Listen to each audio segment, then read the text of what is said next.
Hello mga Lods, so welcome back again dito po sa aking YouTube channel Money Day. So for today's video makita niyo po dyan sa screen nyo. Gusto ko po i-share sa inyo itong si Genesis Universe. Ang sana po dito yung kumita dito ng pera sa paglalaro ng kanilang play to earn game, okay? So make sure na i-watch mo itong full video till the end nga po Don't forget nga po to like this video at i-comment yung hidden word in this video para manalo kayo ng Gcash giveaway. At meron tayong 1 NFT game cards dito na ipapag-giveaway sa inyo mamaya sabihin ko po yung mechanics. So stay tuned at watch full video till then. So ano nga po ba si Genesis Universe? So Genesis Universe is game based on ancient mythologies, the exploration and struggles the new world, ancient mythical characters from all over the world made possible by Binance Smart Chain BSC. Okay, so nakabuild po ito sa Binance Smart Chain na P2A at yung kagandahan dito is mababa lang po yung transaction fees. Okay, so then kung mag-start tayo dito need nyo po muna ng wallet syempre. So, yung need nyo po dito is MetaMask wallet. Okay, so dito creating wallet, MetaMask sa desktop browser, sa mobile app is Trust Wallet. So, obtain lang kayo ng BNB dito nasa 0.08 ata yung creation ng account dito. Okay, so mag-obtain kayo dyan at pati na din po yung pagbili ng game cards, mag-obtain na din po kayo. Mamaya sabihin ko po sa inyo yung rate. Okay, so ready na lang kayo ng USDT BIP20 or mga BNB na naka BIP20. Okay, then connect nyo lang po yung mga wallet nyo. Ilalagay ko po yung link sa ating video description. Ayan, at punta tayo sa kanilang website. So pagka-click nyo po yung link na yan at pili lang kayo kung ano po yung pipiliin nyo po na map. Sa akin is Greek. Okay, makita nyo po dyan. So ito po ay Greek. Pwede kayo pumili ng China, India, ganun po. Then after nyan unang-una nyo pong gagawin is punta kayo sa task nyo. So ito po yung mga daily task na nagawa ko na. Okay, so itong mga newbie task din po Okay, so daily task gawin nyo po ito. So claim nyo lang po yung mga reward nyo. Okay, so mamaya claim natin yan. So ayan, yung unang-una natin gagawin, syempre need muna natin ng asset. So yung mga dapat meron kayong mga cards. Okay, so need natin ng asset. Okay, so magkano ba yung swap ng asset natin? Tingnan natin. So ito po yung mga current rate ng GAT to USDT, ito 0.5. Then ng PAW, itong PW, ayan yung mga current rate po niya. So ayan, tingnan nyo po yung mga current rate dito. So need nyo po yan pang bili ng game cards, NFT or yung mga tools or yung mga stock.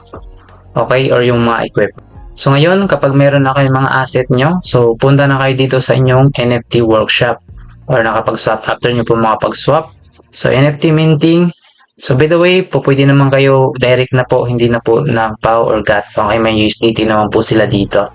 So meron silang limited edition cards, meron silang game cards. Itong limited edition cards mga is hindi nyo po ito mag-burn. Okay, so depende po nila kung mag-burn na. Okay, so dito sa game cards na po is pwede talaga mag-burn ito at ma-receive nyo po yung certain amount lang inyong na-draw dito. Okay, kumbaga may babalik din. Hindi po totally na wala ang babalik.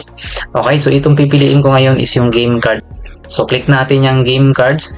So dito is GAT po talaga yung need. So need nyo po muna mag-exchange ng BNB nyo to GAT or USDT nyo to GAT. Okay, so dito po is may 10 max lang kayo dito na cards per dito 10 max lang na nyo po per cards. Okay, so ito po ay output ratio niya, makukuha nyo po yung mga level. Okay, 5% lang po yung level 5. So pwede din bigat if may bigat kayo. So GAT lang po yung gagamitin natin ngayon, 239. So pwede mo po siya i-exchange din to bigat. Okay, depende po yan kung ano po yung gusto niyo po. Okay, so confirm nyo lang po sa mga MetaMask nyo, 239. So tatlo po yung bibilhin natin ngayon. Okay, so confirm nyo na lang po sa mga MetaMask nyo po okay. So ito na siya, winawalisan na. Ito na po yung makukuha natin dito na NFT or yung game cards natin. Okay, so ito na po siya, level 2. Ayun nga, level star level is 2. Okay, so yan. Then ayun, kuha lang kayo ng tatlo, at least 3 po okay. Then, after nyo po mga pag-mint ng tatlong game cards NFT, punta na din kayo sa equipment crafting. So, fusion lang kayo dito mas, equipment fusion. So, dito, meron silang rare, epic, legendary. So, piliin mo natin yung common. So, success rate, 100%. Common, approve po natin yung magbibigay lang tayo ng 35 GAT. Okay, so approve natin. Ayun, nakuha natin crafting success. You have received common hammer. Then, after nyo po mga pag-fusion, i-equip nyo na po yung item nyo. Okay, so dito sa equipment, asset nyo, sa cards. Then, dun sa ano nyo po na hero. Okay, so, then makita po dyan yung equipment. Then, i-equip nyo na lang po yung kagaya nitong sword. Okay, itong nickel na nakuha natin. Okay, so equip nyo po siya. Then, ayun. Ganun po at ready to battle na PvP. Okay, sa lahat ng card nyo, lagyan nyo na lang po siya kung ano po yung kaya nyo lang. Okay? So, ayan, mag-PvP na po tayo dito sa duel arena nila.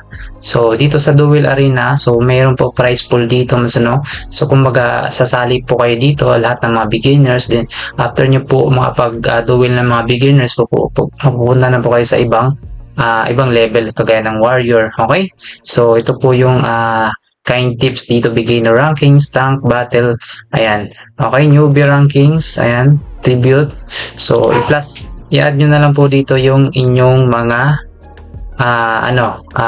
cards. Only cards are greater, ayan, 31,000.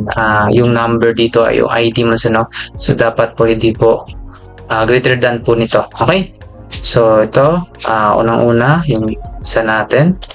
Firm natin to. Pangalawa is ito. Pangatlo, pili lang kayo kung ano po yung card nyo. Okay, then team up nyo na lang po siya. Team up. Then tap nyo na lang po yung fight months, then wait nyo na lang po yung countdown dito at yung prize pool, makita nyo din po siya dito. Okay, so ito na po yung rank natin for now. So wait natin yung countdown at makakaroon tayo ng points to be ranked na po. Then yung lahat ng rank months is may prize po siya. Okay, then ayan, ito po sa PvP months, ayan, beginner, ito po siya, leaderboard ranking. Okay, so ayan, makita po dyan yung information. Pakibasa na lang din po mas, ito po, makita po dyan. PvP, PvE, ayan. Okay, so ito, sa PvE naman po mas, sa Greek. Ito din, yung anohin natin mamaya. So, prize pool, kagaya nito, after nyo po mga pag-fight. So, prize pool po yan, makita po dyan. Ayan, makukuha po yung mga kasali sa rank. Okay? May pa 6, 18, 32 din po sila na mapipili po kapag ikaw ay number 6, kagaya niyan, number 6, makukuha ka po kayo ng prize pool na POW. Okay? After po nung fight. Okay? So, after po ng fight nito. So, then, ayan naman pwede din kayo pag-fight dito sa Heroes Deploy. Okay? So, dito sa Heroes Deploy naman po, pwede kayo pag-fight. So, fight nyo lang po siya. Okay? So, actually nasa level na ako, level 3. Okay, so balikan natin yung level 1. So for the video, so ayan, approve natin. So by the way, sa dito mga is need po nyo po ng 3,000 POW per level. Okay, makakuha naman kayo kapag nanalo kayo, makakuha kayo ng almost mababawi nyo din po yung POW nyo, at saka meron pa kayo ng GAT at iba't ibang materials. Okay, panggamit sa pag-upgrade or paggawa ng sword. So tap nyo din po yung start, then confirm nyo na lang po siya. Okay, balikan lang natin tong level 1 para sa ganun mapakita ko po sa inyo. Okay, so ito is PvE na po ito. Yung duel arena kanina is PvP po yun. Okay, so Lucky arrives. So ito na po siya. Ayan, maglalaban na. Ayan, gano'n lang po ka-basic itong game na ito. Okay, naunahan pa tayo. Ayun, nauna pa sila. So dalawa na lang. Dalawa versus dalawa. Yun. Okay, so malapit na matapos. Yun, isa na lang, goblin na lang yung kalaban. PvE po ito mas ano. So yung duel arena is PvP po yan, player versus player. Ito player versus event. Congrats po mas ano na yan, nanalo tayo ng 13,000 POW po siya. Then 84 bigat. Okay, so ganun po siya kaganda. Okay, so bawing-bawi na tayo doon. Okay, so level 2. So ito na po yung level 2. Okay, so sana manalo din tayo dito. Makukuha din tayo ng GAT. Okay? So yun, una na patay sa atin. So kung nahihinaan kayo sa mga game cards nyo, pwede naman po i-sell or pwede nyo po siya i-burn. Okay? So ayan, panalo pa ata tayo dito eh. Yun, panalo pa nga. Panalo pa tayo dito. Yun. Yan, panalo tayo. So, ayun, nakakuha tayo ng 16,000 POW. Ayan, 70 bigat. So, napakaganda, napakalaki po nun. So, ito is pangatlo na mga lods, ano? Pangatlo na to. So, sana manalo tayo dito sa pangatlo. Parang talo tayo dito.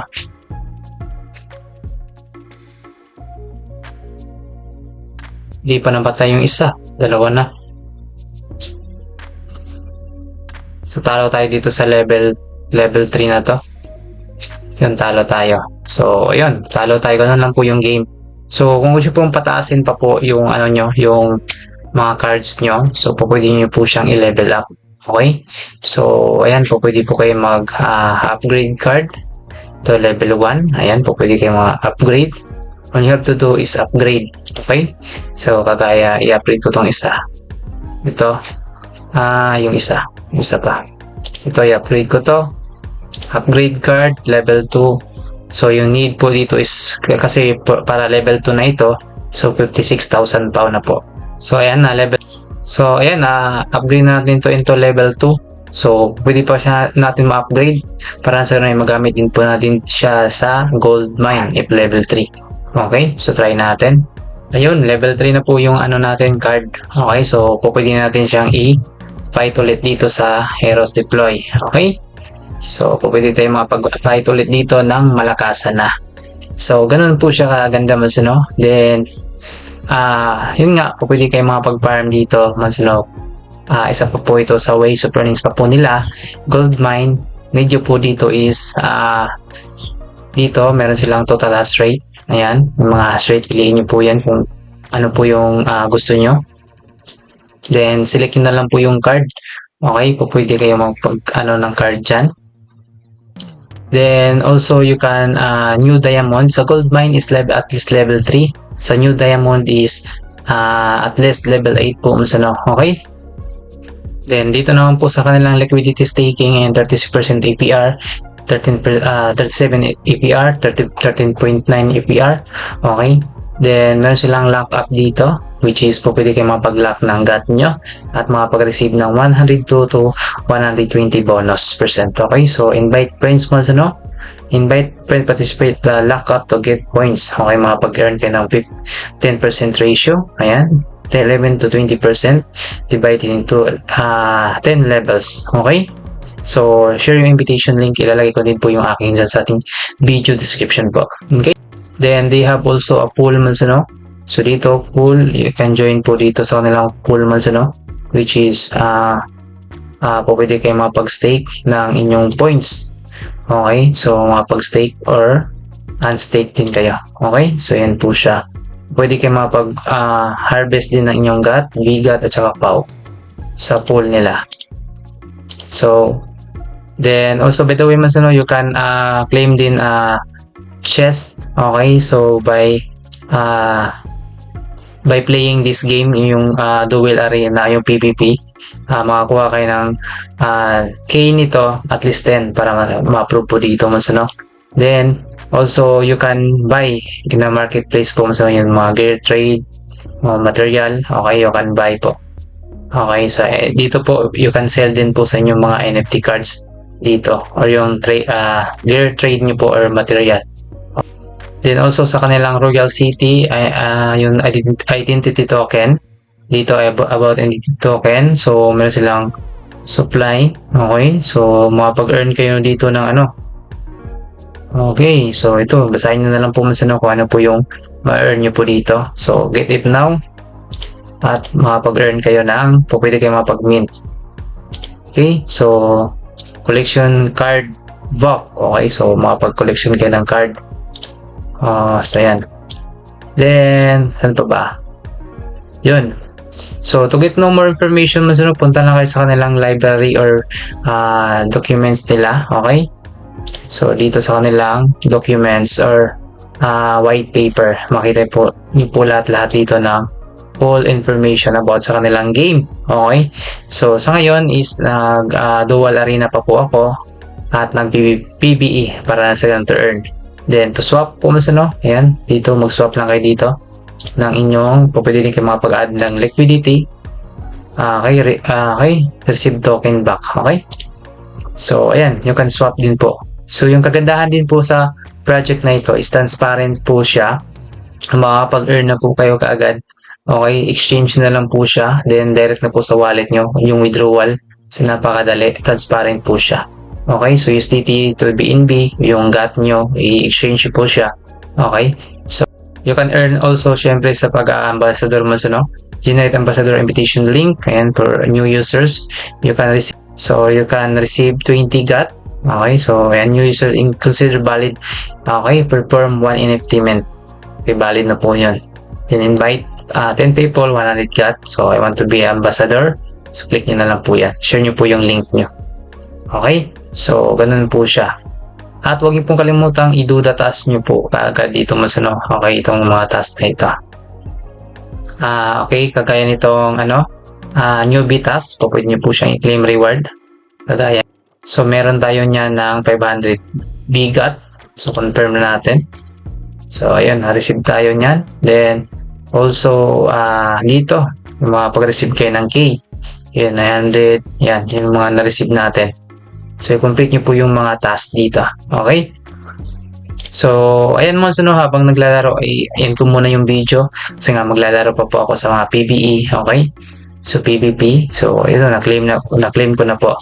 Mutang i-claim dahil sa mga task na yon. Okay? Makapag-claim kayo ng common dito. Okay? Yung makapag-open kayo ng common.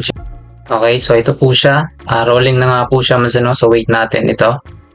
Ayun, nakakuha tayo ng boots doon. So, pwede natin siyang equip doon sa ating mga cards. So, by the way mga lods, dito po sa Duel Arena, kada fight po dito, win or lose po, pwede kayo makapag-claim ng treasure chest na K.